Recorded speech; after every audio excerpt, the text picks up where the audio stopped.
Hey, everybody. Welcome back to another episode of You Haven't Seen That Podcast, or YHST for short. I'm Isaac. I'm Elva. And this is a show where we cover movies on the growing list of films that has people asking us the question, you haven't seen that? Intermission edition. We saw a few movies, one of them streaming and one of them the big blockbuster smash hit. A bluster.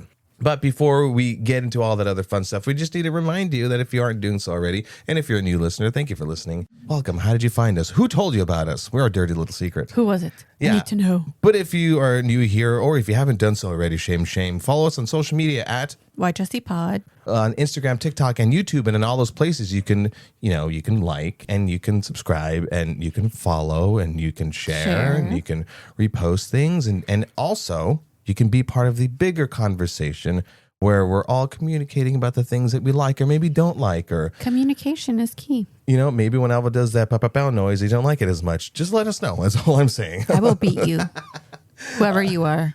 And that is a big way that you can support us. But if you're kind of lazy about it and you're like, hey, you know what? I'm going to throw some bucks at you to support us in a monetary fashion. You could do that on Venmo at YHST. And that's coffee is only $7.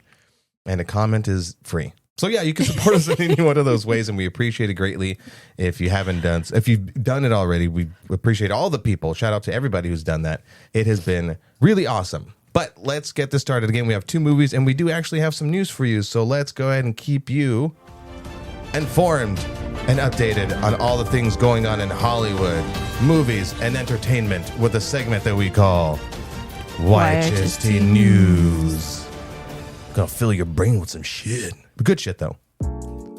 For all you tall baddies, Margot Robbie will star in Tim Burton's Attack of the 50-Foot Woman. It seems James Gunn has found a writer for his DC's Wonder Woman.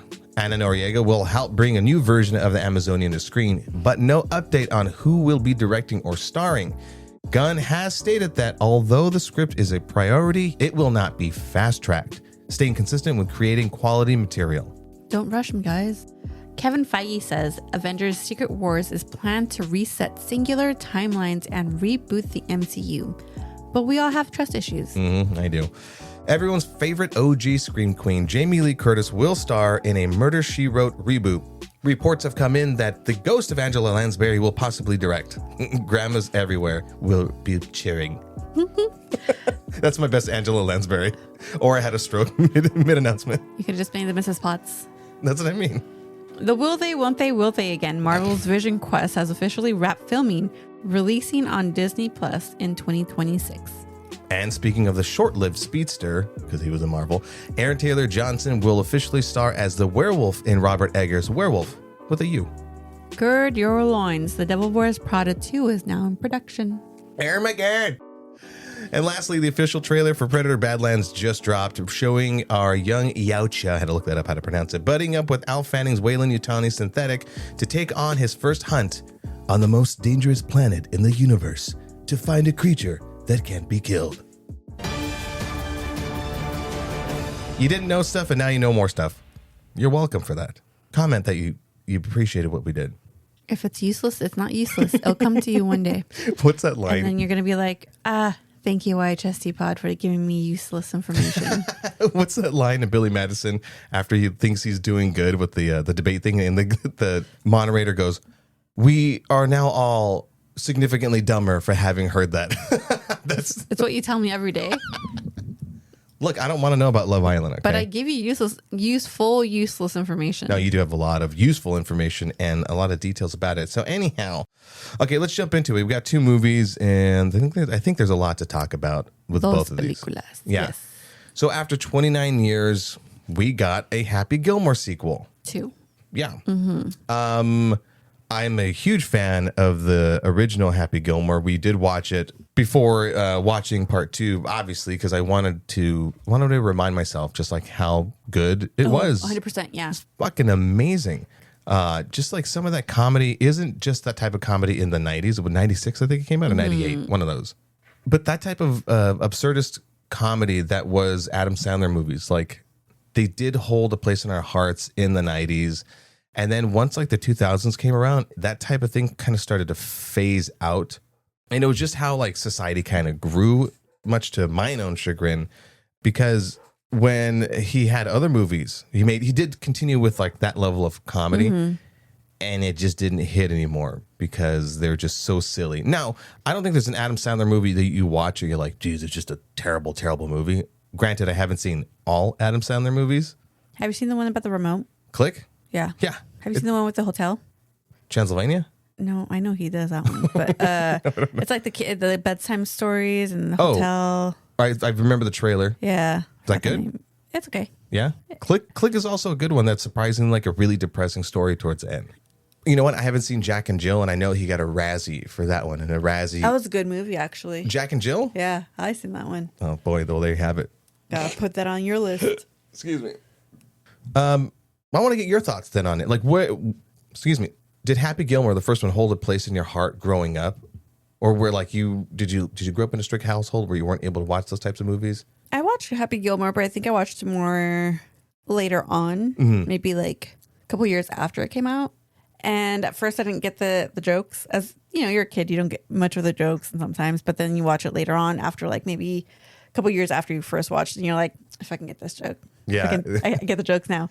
Now I know I had to rewatch it again because was it TNT or TBS would always have it playing all the time. Yeah, but like I haven't like fully sat down to watch it after all those times, so I had to come back and just kind of recap, which was kind of fun because I was like, oh, this is funny.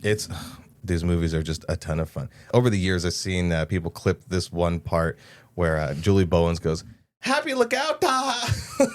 And I don't remember that. So we saw that and I fucking died laughing. But dude, yeah, there's a lot of things that are like so quotable. I think we still quote to this day.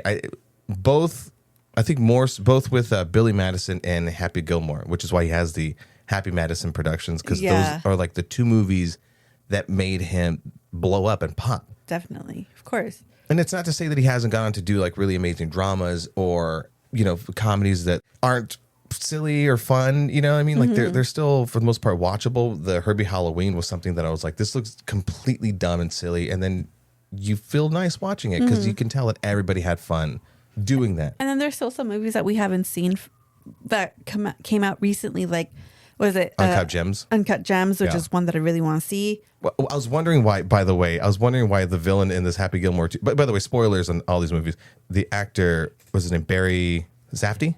He was in Uncut Gems, and he was also in Oppenheimer, and I'm like, Benny? Excuse me. Benny. He's like a serious actor. But, you know, serious actors can do comedy pretty well. But I'm like, oh, he co-starred with him in the Uncut Gems. Of course he would. He's now a friend. He's going to bring him on board. Well, here's a fun fact. Anytime that Adam Sandler has anyone that he worked with or anything like that, like Bad Bunny. He saw Bad Bunny on SNL and he saw how funny he could be. So he's like, I need you in my next movie. You are funny. I find you now funny and I can work you on something. So in a kind of a generality, as far as like the cast of this movie, yeah, I know that he does it with all the other movies. He has his, John Lovitz's and his Steve Buscemi's and whatnots. Your Ben Stiller's. For sure. Yeah. Definitely Ben Stiller, Rob Schneider. But this was probably one of the most heavily cameoed movie I've ever seen in a Adam Sandler film. To the point where some of them are fun, other ones were completely superfluous and did nothing, and other ones like watered down a moment for me. Yeah. And I understand kind of like how he used like how today's media is, like podcasts and sports shows and stuff. Like combine those two aspects of not just keeping it sports related, but like keeping it also like current media and stuff, and like use those as well. Yeah, Sandler's hip. Sandler is totally hip with like how everyone consumes everything. That being said, look, when you watch like the first Happy Gilmore movie, you don't watch it going like, wow, that's a really compelling story. But yet, every Adam Sandler movie has some heart to it. Every single one of his movies has heart because I think Sandler himself is just such a fucking legit, down-to-earth guy that it's like, it's always going to come from him. And as long as he has at least one co-star or someone else that he not just gets along with, but can also kind of bring about that heart, there will never lack any heart. And in this one, it's with his daughters. Well, no, specifically with his daughter, who plays his daughter. Sunny? Yeah. And that's where like the kind of core of the story really lies. Everything else is just all for funsies. But my only problem, and I'm not hating on this, I'm just, criticizing as we do, is like I had fun with most of the movie. but then there's like the rest of the movie where I'm kind of looking at it going, okay, I get it. Let's retread those kind of same beats and in a clunky way where, it's, I guess you wouldn't call it fan service, but it's like, oh yeah, I remember that. The thing is, when you watch the first Happy Gilmore movie or you watch a Billy Madison, you watch a Big Daddy, those all they weren't self-referential. They were maybe like referencing things going on in society as far as like other celebrities and things like that. But to be like that heavily self-referential, where it's like, let's just do the same joke over and over instead of coming up with new ones, which they did have some new ones. And I enjoyed those. Those were a ton of fun. Like the hidden booze and all the things. Oh my God, yeah. That's like the level of absurdist comedy that I love in an Adam Sandler movie. And we got some of that. Mm-hmm. I think also, I felt like it was just supposed to be like a very warm coming back movie for him to do something like this again. Totally. I know it sounds like I'm crapping on it, but like I always have a problem with sequels that come out decades later. They rarely are ever good, so you can kind of just hope for it's fine. And for me, like this was just about fine. Like I said, I had fun, a lot of fun watching it. But in my heart of hearts, I wanted this to be like majorly epic of like, dude, it's holy shit, Adam Sandler's back doing this thing. It's this property that everyone fucking holds dear. It's many people's top movies. Happy Gilmore 2 definitely not going to be on my top list of favorite movies of the year or comedies at all. But it's a fun watch. Probably won't rewatch it. Full stop. I feel like I would actually rewatch this. I would rewatch this movie again. Yeah, I could see that. Yeah, because I think it also goes in with like those comeback stories with sports and things like that. Yeah. And then it is basically just that. It's just 29 years later. And it's totally within like my realm of things to like watch and things like that. So yeah. And you notably are the one that rewatches things more than I do because I'm like busy with everything else that don't get me wrong, I would like to rewatch a movie. And I think we've done that a time or two, but it did last night with Happy Gilmore. Yeah, it's a remote dropper. Yeah. As far as some of the cameos, one of the, every golfer who is a celebrity is basically in this, minus like Tiger Woods. So, I think in an interview, it's like Sandler's like, I don't know how the hell I got all these people to do it, but I got them to do the movie. To be honest, I'm surprised he got that. But I feel like also it's like one of those things where like, if someone would make it and they would ask me, I'd be like, yeah, I'll do it. Totally. Yeah. No, totally. I feel like Adam Sandler is that person for people where it's like, if you were to come up to me and be like, do you want to be a cameo or a small, like whether it be like a line or just be in the background, it'd be like, yeah, I'll do it. 1,000%. But like, in like in other Adam Sandler movies, when there is like this bigger celebrity and he's in there, like it's a crucial part. When it's like a Billy Idol and the wedding singer. Oh my God. You know what I mean? Or I'm blanking out really hard, but like even in the original Happy Gilmore itself, when there are these big stars and they're there, like, Bob Barker, how can I forget?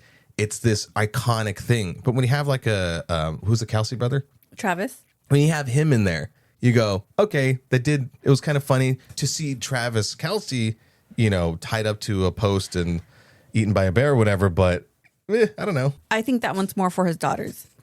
No, don't get me wrong. What I'm saying is like it is cool to cast all these people because you have the ability to do that because you're such a down to earth person.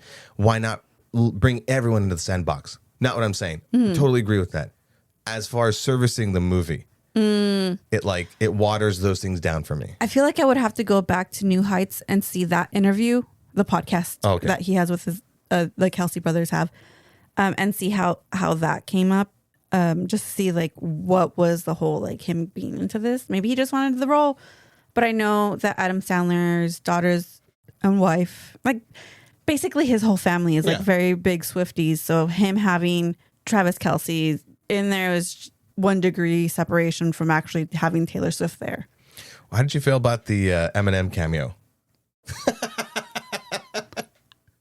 I didn't mind it, but it was a little off. There was a couple of cameos, whether they be comedians or, bigger celebrities, where their purpose, the role that they were cast in was like son of the person that was in the other movie and son of the other person that was in the movie that did a thing, to the point where it was just kind of like I groaned more than I laughed at it. Well, I think the only one that I didn't groan at was the son of what was the guy that in the first one where the ball landed on his foot? Yeah, that one. Like, I didn't mind that one because I felt like that one's okay. But like with Eminem, I'm like, you had a very short lived. It's weird. As far as cameos, the one that I was when he pops up and stuff, I get a little annoyed, and then he then grows on me and then impresses me. Bad Bunny. I don't know his music, whatever, for whatever reasons, like Benito kind of scratches a bad itch in the back of my brain where I'm like, ugh, whatever. More like how his character was written in this movie. I go, okay, it's fine, whatever. He's going to become a shaddy. It's on the poster. And then like got comfortable in that role and like finessed the fucking funny out of that thing where I was like, holy shit, that's pretty impressive. It took a couple of moments though for him to actually get there. Yeah. Well, do you also know like the SNL skit with Pedro Pascal where they play the aunties? Yeah. That was, he kind of helped write that one. Yeah. Kind of thing. So I'm like, if you could do that one or the Shrek one, and I'm just like, by the way, have it. But as a Hispanic, to write that is so easy. You just go, oh, how toxic our family? Write down a fucking scroll of a list. But he also did like a Shrek. So I'm like, yeah. So I'm just like, okay. But I can get that one. But I also felt like for that one, it was more like the timid guy that finally found someone who like understood him. Because in the first one, it was kind of like the homeless dude. Homeless guy, and he was very quiet until it came to like, Adam Sandler throwing the rock in the thing. He goes, "Oh, I'm gonna go throw the rock in the thing." He starts doing things like that. And that's another one of those guys that always follows him. What's his name? Alan Corvert, I think. But yeah, no, I Bad Bunny in that role for sure grew on me to the point where I was like, okay, second favorite character in that whole thing. Margaret Qualley pops up in that, Eric Andre, like a whole ton of people. One of my favorite podcasts I listen to, Bad Friends, like just to see their faces on screen. I'm like, that I was not expecting that. Good for them. Like that is awesome. But I think the only thing I have against that is that Bobby Lee, like anytime you look up the cameos, like I even found a list where it's like because they separated this list by everything. And when it goes to the like podcast host and you have like Sean Evans from Hot Ones, Alex Earl. Totally love that. And then instead of saying like Bad Friends and then like Andrew Santino and Bobby Lee, it's just Bobby Lee. And I'm just like, bummer. It's such a I bet Santino like it gets under his skin, but he's also like, whatever. Otherwise Bobby's gonna cry about it. Yeah, I feel like it's just that. One of the funny conversations we had after watching Happy Gilmore 1, I was like, oh my God, I don't know if you know this golfer, Alva. He's known for having that long drive, wears colorful clothing, gets drunk professionally on the golf course and smokes. What's his name? John Daly.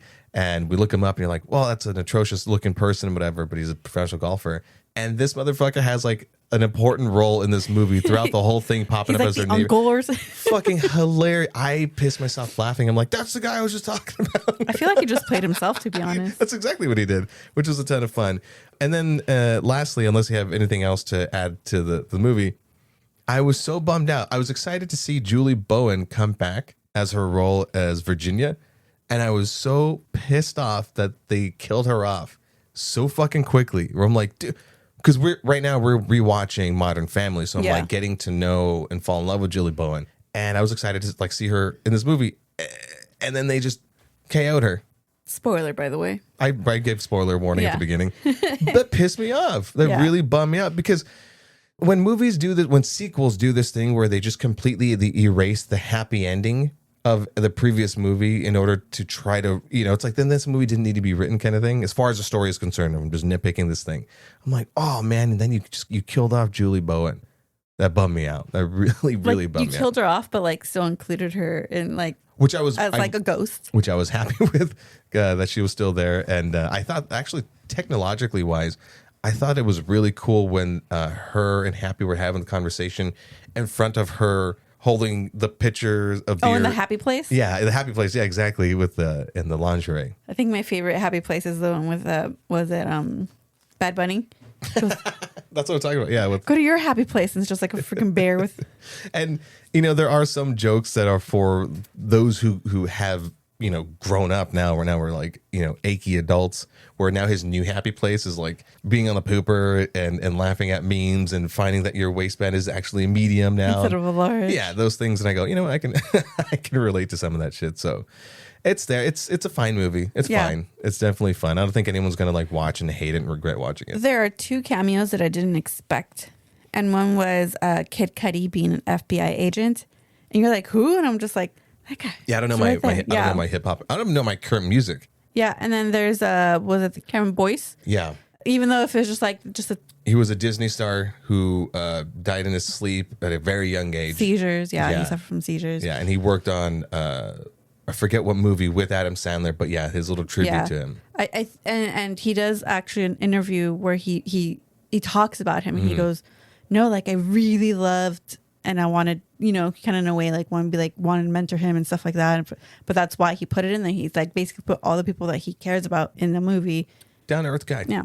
You can't hate on Adam Sandler. And literally, I think all his like costume design for him was out of his closet. Dude, literally.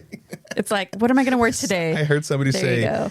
dude, being a costume designer for Adam Sandler's characters is like a 2-hour job. That's all it is. It's like, you don't even have to buy things. You're like, let me go to your closet. That's it. That's all it is. But in general, I mean, it's a fun watch. It's a fine movie. I got nothing terrible to say about it, but was what it was. First, like I said, just to reiterate, first half, it felt like, yes, it's happy coming back and everything.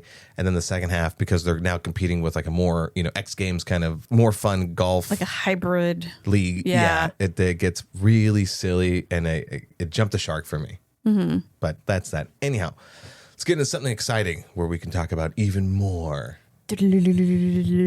Fantastic Four. Hit the falsetto, go. Long-awaited Fantastic Four, following on the tail of the very successful Thunderbolts. I mean, like RT scores were in the upper 90s for that thing. Box office wise, they did really good. Like they got their money back and all that other jazz. Although technically, it was seen as like a disappointing box office because they thought it was going to do bigger. But that's because Marvel has been falling flat with so many of these movies. Brave New World, whatever else came in before that. Yeah. This feels nice. This feels like MCU is finally on that correct path. Have they perfected it? No. But it is way more of a ton of fun. Maybe because the bar is very, very low and all the other things, but it was just a ton of fun. Okay, I have to put this on record. I'm a Fantastic Four Oh, we're hater. not recording.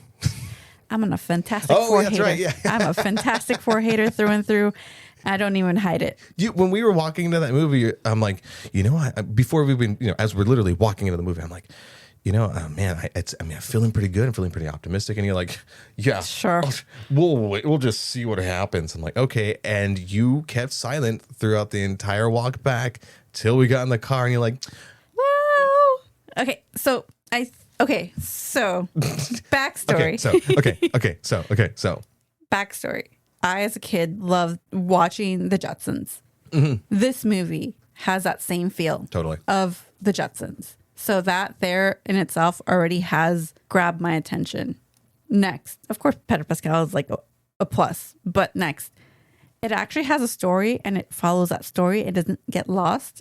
As you're going with all this, you're also, in a way, getting like little flashbacks of like, the origin of how it happened and everything. But now it's like, not so much, kind of like how Superman did. Yeah. Well, Superman just didn't include the origin story. This one sprinkled it in a little bit. Because where I will say that people obviously know a Superman origin story, most people maybe don't know how the Fantastic Four came to be. Space, cosmos, came down. Not much. What's going on there, guys? Powers. I swear, I got to start doing video. Movies explained with Elva. Cosmos, 4 people. Psh, there you go, superpowers. Bam, bam, bam, boom. They got superpowers. They got superpowers, and one goes into flames. The other one is very twitchy. I'm gonna throw up.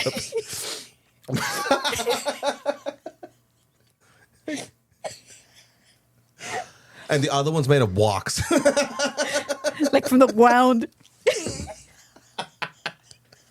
Stop. Oh my God. You put this there. I just went along. I am comedic, okay, people? A new shirt. I am comedic, okay, people? That's going to be 25%. You were saying. I like the guys that liked it. It took them 4 times to make something right, I will never admit. And you're so obvious about it too. The way you will admit you're wrong. You're like, okay, bring in the dancers, bring in the noise and everything. All right, I was You okay there? I was I never said I wasn't wrong about the other ones. Okay.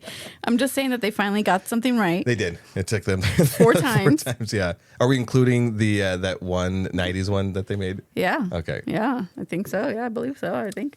The significance of this is, so this takes place, again, spoiler alert, we're not, we're not spoiling everything, but some stuff we have to talk about. This does take place on a different Earth. We're still in the whole MCU multiverse jazz, but this doesn't like fully acknowledge the multiverse. It touches on it just a little bit in a very joking way, but this is on Earth 828. The Fantastic Four are in their 4th year, because it's their magic number, of being that fantastic family. And again, like Elvis said, they sprinkle in some little documentary clips of like, basically like a narration of what had happened, as stuff is going on. So in case nobody knows, they don't get left behind. Mm-hmm. And they're the only superheroes of this 828 Earth. Yeah. And that feels really nice and really appropriate because the Fantastic Four basically were Marvel's first superhero family, created by Stan Lee and Jack Kirby back in 1961. This movie basically follows exactly when their creation was, which is in the 60s. But in this sort of alternate world of what if, Richard Reed's inventions and intelligence and influence, all of their influence made a better world. Not a perfect world. And there's still a lot of things in that world that are kind of like analog in a very fun way, in a very retro, like you mentioned, a very retro feel, it just feels really cool. So a big nod to like Jack Kirby with that one, even calling that Earth 828, which you later find at the very end of the movie is his month and day, his birthday, 828. Yeah, I think what was me like, wow. Yeah, I give me like an aw moment. And I need to mention, as always, whenever I'm talking about these comic book movies, that I'm not a OG comic book fan where I know the history of all these things. The reason why I mention that is like I'm not aware of Jack Kirby and all that he created. I've heard the name, but I'm not aware of his like major significance in the world of Marvel. Yeah, we got a lot of kudos to Stan Lee and every other freaking movie that Marvel's done. So it's kind of nice to have this just be like, and this is Jack Kirby's flowers, you know?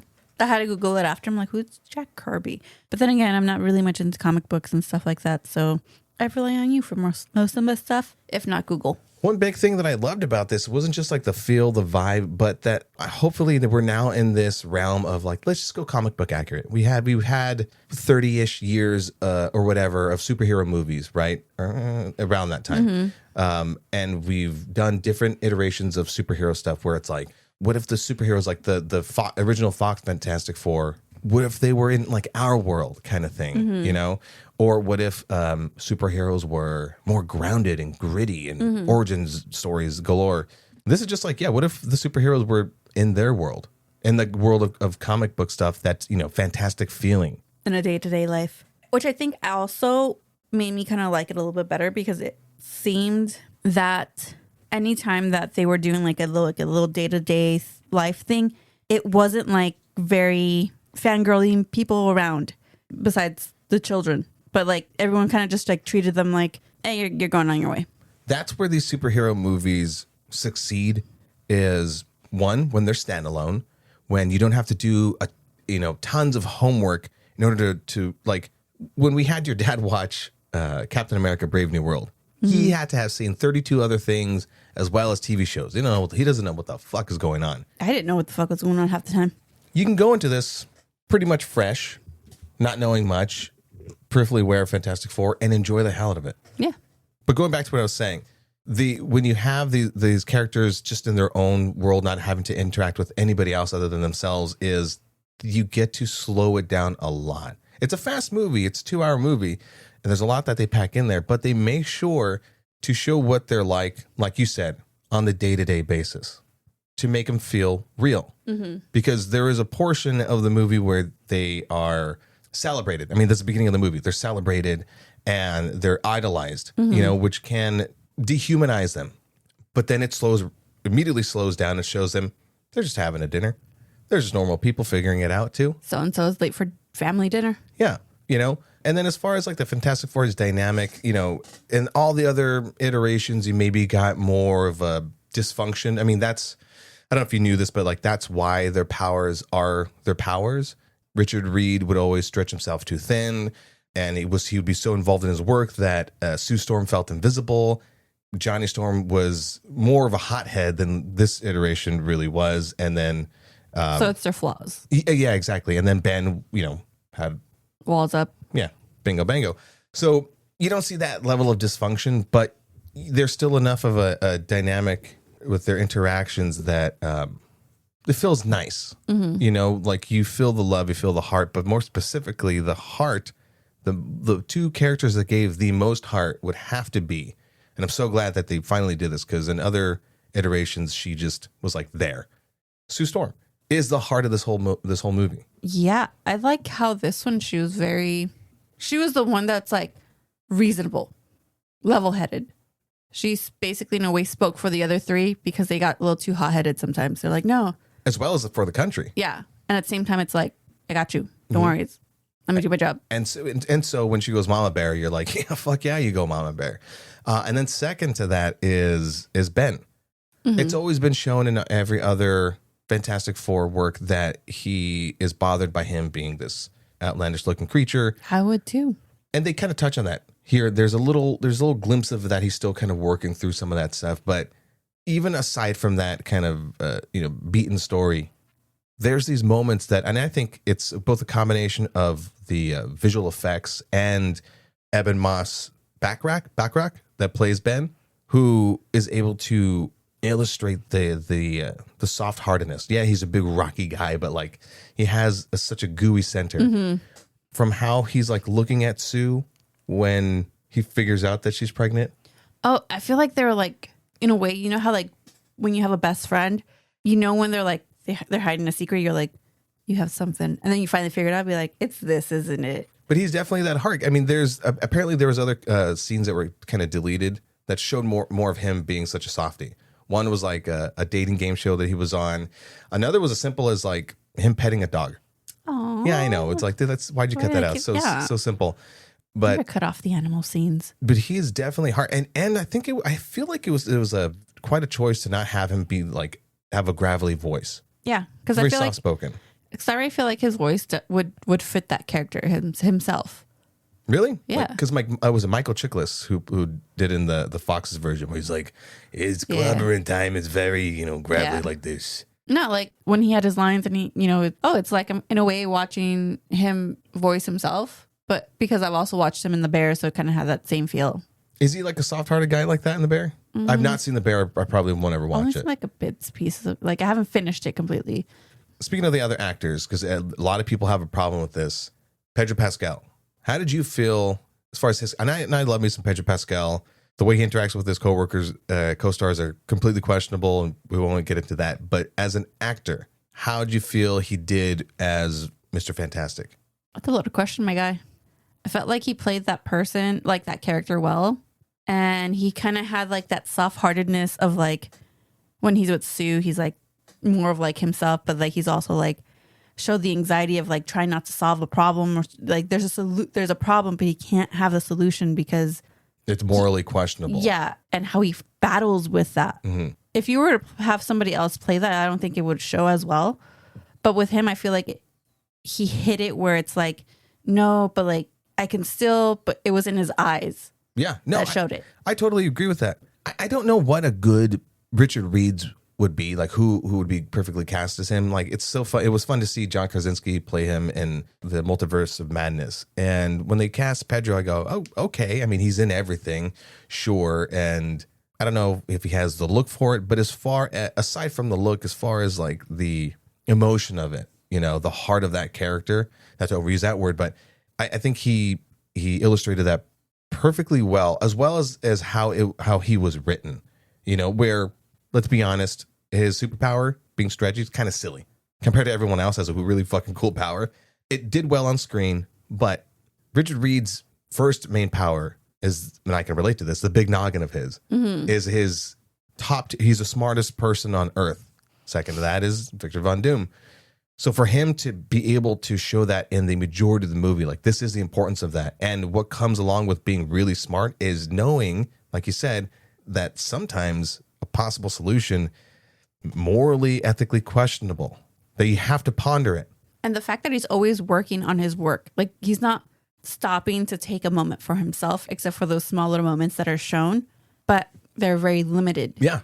And the majority of it was him trying to find this, or him being like, oh my God, I got to over prepare for a baby. And that's where Sue Storm would bring him back down to reality as the, other than the Thing as like the rock of the relationship. Mm-hmm. I would have liked to see a little more turmoil with them here and there, but there was in a portion of the movie where she does say that she feels like she's second, that she's invisible to everything that he does. And that's when she goes bye-bye. No, she just goes invisible. Yeah. She just uses her power to physically show how she feels. Mm-hmm. I think also her using her power to kind of like scare them in a way towards the end, like, is amazing. There's a lot of fun stuff. Because I would totally use that to scare you all the time. Please, I would never masturbate in peace. Like, what are you doing?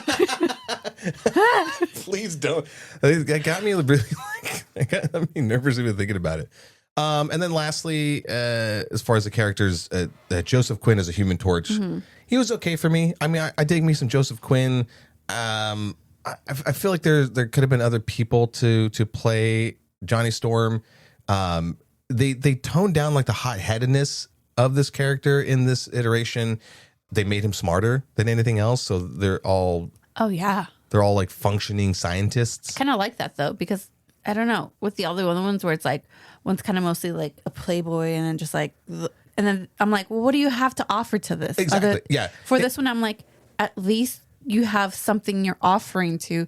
It gave him something to do in the film. Yeah. So I'm like, I appreciated that was nice.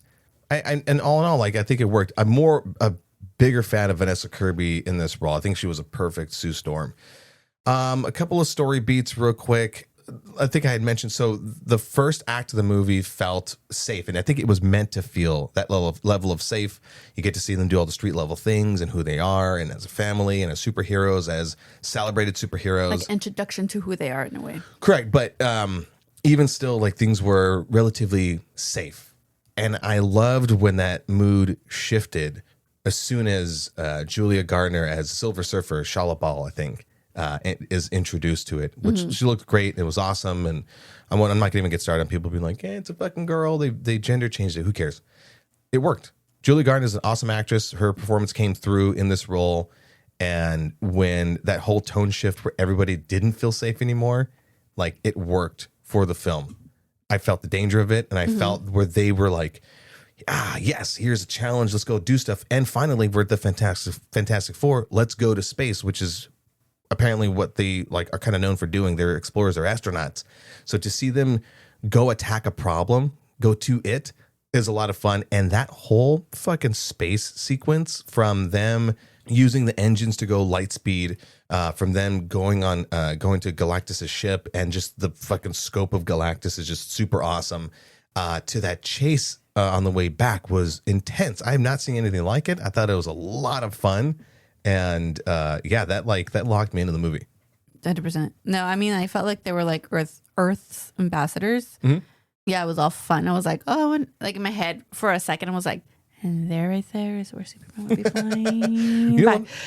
I feel like some scientists kind of got their hands on this, because I liked when they went to light speed and it looked like a black hole. That whole feel to it, even when like Johnny's shooting lasers and it bends. It's a little, they zhuzhed it up and it felt nice. And it felt like also he's like, at the same time as he figured out, oh, it bends, he's like, and they're pressuring him like, hurry up and like basically get her. It's like, I got to do math. Hold on. Give me a moment.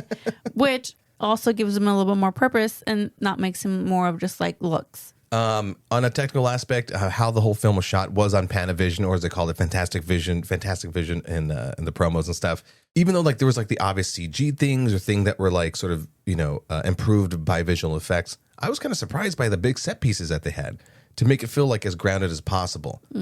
It made me happy. It made me happy as a nerd and as a film lover that they did their best to like, if this didn't need to be complete CG, then we don't need to do that. Like, include but not limited to like Ralph Ineson, I don't know if I'm pronouncing his name correctly, as Galactus. There's a behind the scenes. He's in a full suit. Nice. No blue screen CG suit, nothing like that. It's the full thing. They maybe zhuzh it up here and there in post, but like it looked like it's the whole suit. Maybe that's why it looked nice. It did. It looked really nice. Instead of kind of relying too much on, I mean, like, of course, I'm pretty sure there's a lot of it in there, but instead of like relying on it, they like combined. Yeah. Good CG is invisible CG, as they say. There's a couple of other things in there. There's actors that I was surprised were in there, like Paul Walter Hauser as a mole man. I like him as that character. It was a silly part of the movie. Yeah. He can be a really good actor, and he can also play. He has range. Yeah, he can play silly really well. One that was notably cut out of there was John Malkovich. Reports are saying that he was going to be cast in the thing, and he was, and they cut all his parts out. I don't know why, but as I'm thinking back to the movie, a lot happened in that movie, and I can't see any other beats being involved in that didn't make it feel muddied. So maybe an editing choice like they did with like F1 if there's too much going on. So I trust in the filmmakers for that one. Yeah, I think because he was supposed to be like a villain. I think so. Like I think more like the small time villains, and maybe had a part in helping them defeat Galactus. I think the whole thing went. Well, here I looked it up. It's Red Ghost. I don't know who Red Ghost is. I don't know who Red Ghost is either, but there you go. Red Ghost. Look it up, people. You do your research yourself. Yeah, I feel like if you had two villains, it might have been too much, and then it would kind of lack it. Yeah. So instead of just focusing on one, which we always say when we always watch superhero movies, like, why do they have all these like it's too much other focus. villains? Unless they're like it's a big fight, and then they're all or what if Malkovich was just bad? Could be. Maybe that villain didn't work with their whole thing. I'm just kidding. I love me some John Malkovich. He can never do bad. No, I meant the villain, not him. But the thing that was bad, and like notably bad in this movie, where as we're driving home, as we do, always, I told you, I go, dude, the one thing that pissed me off, that even though this is a big budget movie and it's a Marvel movie and everything looks so fucking good, why could they not figure out the baby? The baby. They showed in the trailer, they have a baby, Franklin Richards. If you aren't familiar with Franklin Richards, he's this overpowered superhero, reality bending, could control the cosmos, more powerful than Galactus, which you don't get to see that in here, but that's just who he is. Why though does the baby look bad? Some scenes looked okay. Some scenes were just fine. Other ones was like, I rather would have the American Sniper like silly baby doll look, Oh my god. It was it's like the floating baby syndrome sometimes, where it just looks like it's composed bad or composited bad in there. Yeah, it stood out to me. But you didn't notice it. You didn't notice it at all. I didn't notice it. I think I was in general just trying to take it all in. So she said. I think this is the first time where I just looked at the movie as one instead of like over analyzing something or like picking up on other things, because I had to make sure that this movie within its storyline and everything for me, if it was going to be good or bad, because then I'd be like, all right, I'll give Fantastic Four another chance, or I'm done with it. I don't want to see any other movie. Yeah. Anytime anyone else makes a movie with this one, like it's done. But now I'm just like, let's go. If you guys have another one, it's fine. Now it's not the other one. They're even gonna have worse looking babies. Unless any other movie after this of them gets horrible, and I'll be like, I'm going back to my previous statement. You guys lied to me. It's gonna be all the bad looking CG babies from the Flash, and then this one baby combined to fight DC and MC superheroes. That's just I'm very curious if anybody has already seen the movie and they notice that. Please let me know. Otherwise, I feel like a hyper analytical crazy person. Not that I'm looking for the bad stuff in a movie, but when it pops out, and it very obviously pops out like that, I can't not note it. Also, this baby grew really fast. Yeah. Like, I'm like, oh. I don't like when movies do that. We born at 1 month old. Got it. I'm like, no. Get me a fresh newborn baby. Have a list of people that are going to give birth near the scheduling date, the shooting date. You grab that baby, throw some amniotic fluid on it, keep the umbilical cord. Yeah. Boom, shoot, roll. Say we'll pay some of your hospital debt for that. There you go. Done. What else about this movie? Anything else that stood out to you? I love the robot. Herbie. Yeah, Herbie. My favorite. New character. Practical character. Yes, love it. Also gave me Jetsons Field. Once I saw it, I'm just like, I'm all in. Let's go. As nerds, dude, we're eating so good where we're having these more comic book accurate things, the Superman, Fantastic Four, heading in the correct direction, kind of like a new not necessarily new takes on it, but like just something that's fresh. It's like they got their heads out of their asses. Mm-hmm. I think so. Yeah. No one's gonna say it. I'm gonna say it. Yeah. I love me Herbie. Yeah. I love the practical robots. Superman had the practical robots, the Superman robots. Mm-hmm. This one did too. Unfortunately, this one was not voiced by Alan Tudyk. I would shit my pants if that was the case. Alan Because at Tudyk's that and point, everything. I was like, does he take a vacation? Is he No, he's voicing all the robots. any character, every character? I swear to God. The musical score done by Michael Giacchino. The theme has been everywhere, but like it's used and altered, and it feels really nice. There's some needle drops here and there with like classic music of that era. But that fucking Fantastic Four theme, even when I first heard it when the trailer was announced, I think at last Comic-Con or whatever with the drone show and stuff, it was just epic. It was just like the chorus, Fantastic Four. Yeah, even what was it? What we saw where it was like coming this whatever, and then it was just like the four. That's what I mean. Yeah, and then it was just like, okay, cool, yeah, I'm down. Also, I just realized right now another reason why I may like this movie, besides the whole Jetson like retro futuristic feel of it. You know me very well. I'm very much of the. Hope so. I am very much of the late 60s, 70s gal. Yeah, you got that vibe. So this fit right in there. So I'm just like, She's not smiling. bum bum bum. Yeah. So I think that's another reason that I did like it. The aesthetic of it, the feel of it made it better, which made it more accurate with Johnny Storm and how he is. A little bit more respectable. Speaking of Johnny Storm, and speaking of that, that's actually a good point. I think that is another reason why maybe they had the female Silver Surfer, more of a reason for him to then be interested in the Silver Surfer and like her language and all that stuff. And I think it was more important to the story than anything else. Yeah. I think. Okay. Lastly, before we then move on to our last two segments. Ashley. Ew, you did that with I was meant to be done with that. the mid and post credit scenes. Okay. I totally forgot them now. I always have an issue with mid and post credit scenes, especially when it comes to MCU for having something that they're never going to come back to. And it's just a thing of like, maybe I'm okay with the mid or post credit scene that is trying to connect to the next movie when the next movie has been confirmed. Totally fine with that. 100%. And they did that with this one. So, I mean, spoiler. Spoiler, guys. Spoiler. We get a glimpse of Victor Von Doom 4 years later. Just a side. Dr. Also, Doom. by the way, everything in this movie is 4. Like number 4. It's on theme. It's on brand. And then the post credit scene is just an extra comical story beat. Superman did something similar, except this one was the Fantastic Four show cartoons, but now it looks like our cast. I remember. Yeah, I liked it. Mm-hmm. So perfectly fine. Hopefully, with the next MCU movie, which is Doomsday, we will then see what happened between that. They did well. It didn't disappoint me, and I'm totally fine with it. It did good that I got out of my shit list. Just this one. This movie in particular did not go into my Fantastic Four shit list. So currently I only have 3 Fantastic Fours in there. They're in the shit list. So I need one more to go on brand with that. Would you recommend this movie to people? Yeah, I'd say so. Easily. All right, now we move on to our penultimate segment. Ba-bam-bam-bam. White Chesty Gets Fresh. Ugh. Every other episode, me and Alva guess a Rotten Tomato critic and audience score, as well as giving our own personal rating on the aforementioned movies. And this time it's Fantastic Four and Happy Gilmore 2. From 0 to 100, 59 and below being rotten and 16 above being fresh. It's Alva's turn to guess these 2 movies' Rotten Tomato score, and we're going to hear what she thought about it. Okay, so starting off with Happy Gilmore, I think personally my score, it is going to be a 77.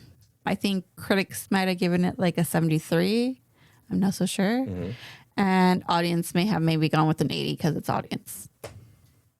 You're kind of close-ish. The critics gave it a 65%, just above fresh, and the audiences loved it at a 72%. Oh, I was more closer to the audience. I think I would have been disappointed in the audience if it went past 80, but that's just me. Okay. Now, what do you think about Fantastic? What do you think everyone thought about Fantastic Four? Personally, I would give this a... Oh my God, I'm so baffled with this one for myself. Okay, I give this one a 79. Okay. Really? Yeah. I'm not gonna give it like, I still have a little bit of like ick from the other ones. I kind of maybe That's not fair. Okay, but, okay, no, fine, but your fine. your rating is your rating. No, it's fine. Yeah, because it's my rating. It's I'm not gonna fully be like I love this movie because you know how I am. I'm like I'm gonna love you from afar. I'm very aware. Yeah. Go on. I think critics gave it like an 83, and audience might have given it an 89. You're actually pretty close. Critics 87, audience 93%. Oh, I'm on the lower part of this. Yeah, you are. Yeah. And that is why HST gets fresh. Yeah. As for me, for Happy Gilmore, I probably would agree more with the critics with their 65% rating. And as far as Fantastic Four, I got to give it like a 90%. I'm like right in the middle between the audience and critics. And last but not least, actually, yes, last and least.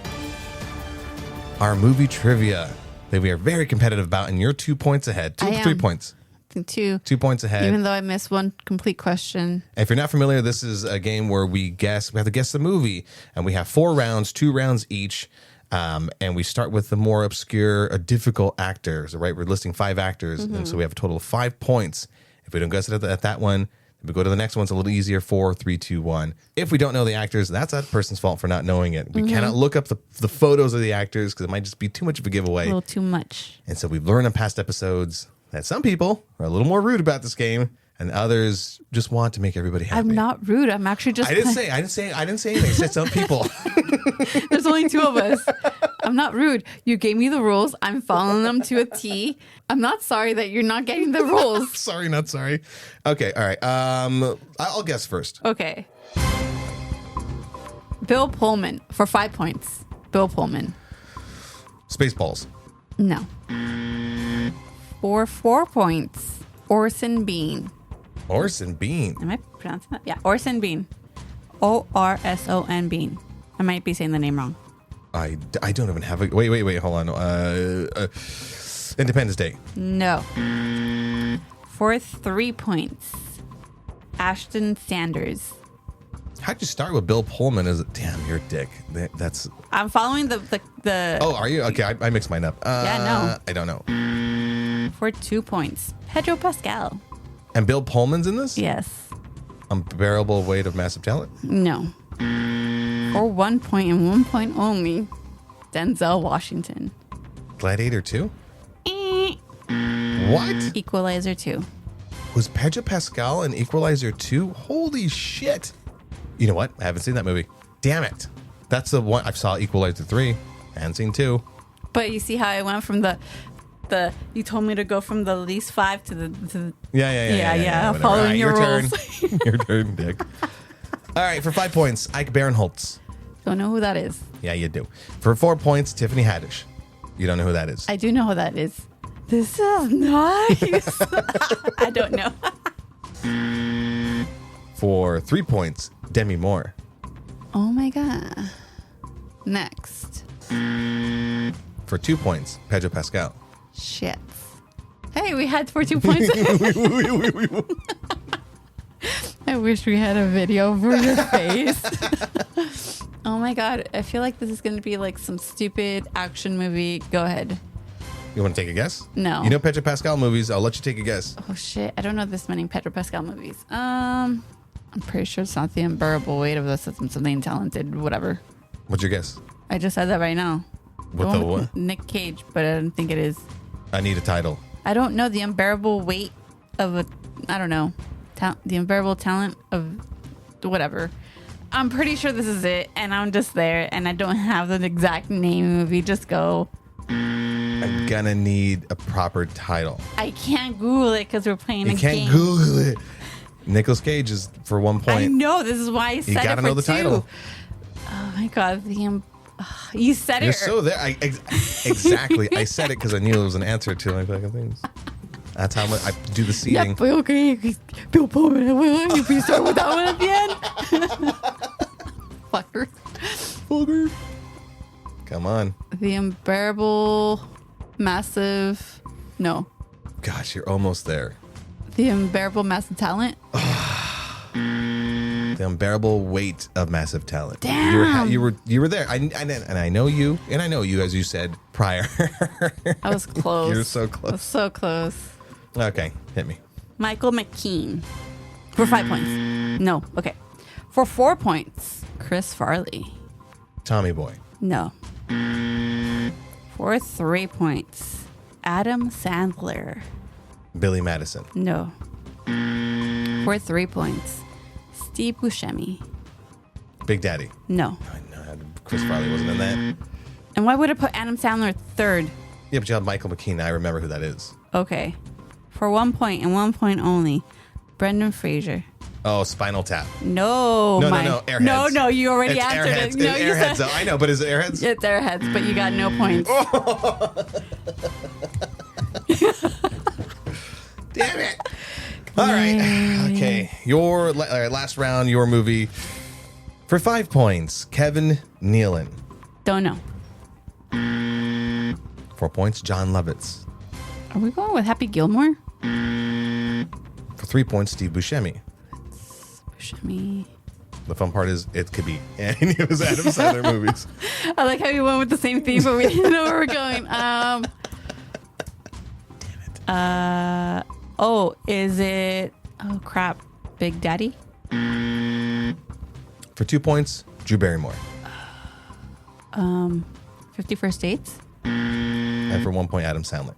Wedding Singer. I got 1 point You got though. 1 point. I know. I had 0 points, right? Yeah. So that means you're 3 points ahead of me? Yeah. Confirmed? Yeah. My God. And you know what? I was gonna say Wedding Singer instead of 51st Dates, but I was just like, wait. And I was going to go 51st Dates, and then I saw that one. I got to go. And I was like, wait, hold on. God, that's tough. That's really tough.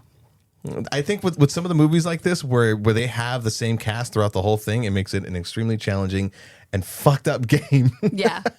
Yeah. Anything else about anything? No. I'm good. Good. I'm good.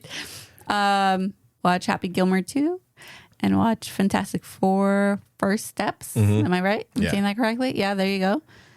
And we'll add Equalizer 2 to our have to watch it list. You got to watch it Definitely because will. I thought you watched it for some reason because we watched Equalizer 3. So I'm like, oh, if you watch 2, if you watch watched 3, you must bits too. and Yeah. pieces. My bad. Well, there you have it. There it is. That is our show. Thank you guys once again for listening to this absolute fun nonsense to do. We enjoy it, and we enjoy doing it for you. No matter if it kills us or makes us more mentally ill. I'm already there.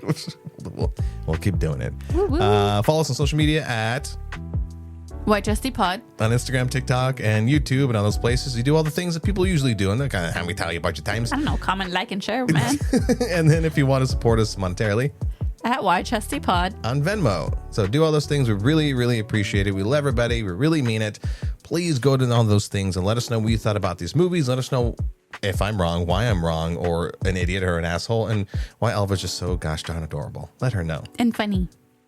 You know, let's not get stretch it too crazy. What am I, Mr. Fantastic? Okay, in the meantime, let us know what movies are on your growing list of films that has people asking you the question.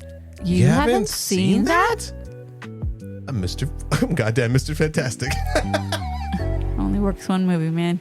Okay, bye.